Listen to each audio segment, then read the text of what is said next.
Halo guys, welcome back to my YouTube channel. Kita akan membahas tentang apakah pagar gaib itu dapat dipakai untuk mengembalikan serangan ilmu gaib kepada pengirimnya.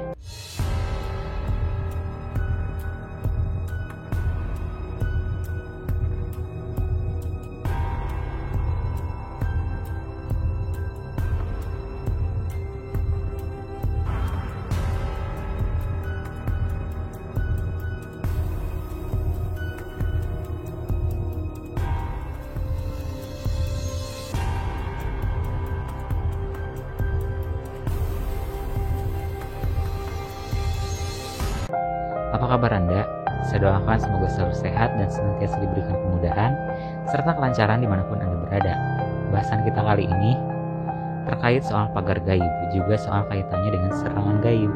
Sebab kita akan membahas tentang apakah pagar gaib itu dapat dipakai untuk mengembalikan serangan gaib kepada pengirimnya. Sebelumnya sudah pernah kita bahas tentang apa pagar gaib itu. Kata gaib artinya tidak nampak atau tidak terlihat, sehingga pagar gaib maknanya adalah pagar yang tidak nampak atau perisai yang tidak terlihat.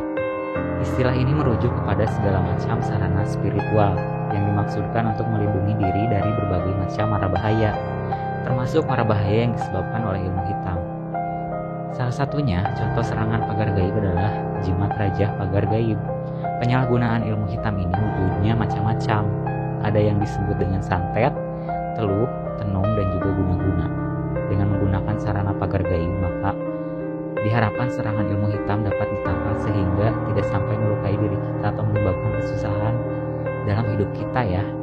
Jadi cara kerjanya ini, orang kemudian bertanya apakah pagar gaib bisa digunakan untuk mengembalikan pengaruh ilmu hitam tersebut kepada orang yang mengirimkannya. Banyak orang yang memang lebih menginginkan ini, tidak hanya sekedar ingin selamat saja, maunya orang yang berniat jahat itu bisa merasakan hasil perbuatannya sendiri, agar kapok dan menjadi pelajaran. Kita sering lupa bahwa Tuhan adalah yang berhak membalas walaupun kita curiga bahwa seorang mengirimkan santet kepada kita. Seringkali kecurigaan ini tidak dapat dibuktikan secara pasti, hingga kebanyakan orang ingin mengembalikan santet kepada pengirimnya justru adalah orang yang berniat kurang baik.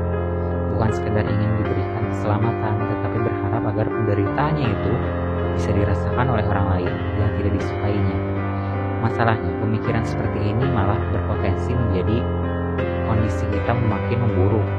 Mengapa demikian? Sebab pikiran yang buruk, termasuk keinginan untuk membalas, akan mendatangkan energi negatif ya. Energi negatif ini akan menjadi sengkala yang mengundang semakin banyak kesialan dalam hidup kita. Karena itulah lebih baik kita niatkan untuk mengharapkan keselamatan saja, agar dijauhkan dari niat buruk. Orang jahat, namanya pagar gaib, niat baiknya ya diniatkan untuk memagari, untuk membentengi atau menghalangi dari serangan gaib yang mungkin dilancarkan terhadap kita. Harapannya diberikan keselamatan serta perlindungan dari Tuhan yang Maha Kuasa.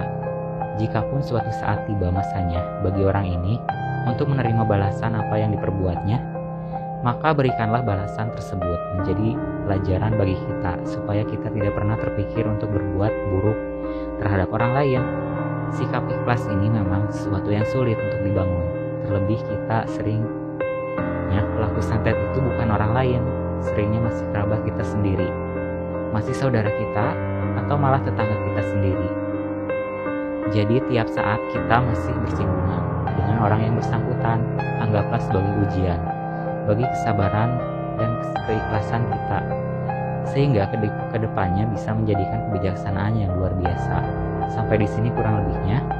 Demikian yang dapat saya sampaikan. Apakah pagar gaib itu bisa dipakai untuk mengembalikan santet kepada pengirimnya? Semoga menjadi wawasan dan pertimbangan tersendiri untuk Anda. Akhir kata dari saya cukup sekian. Sampai jumpa di kesempatan selanjutnya dan salam rahayu.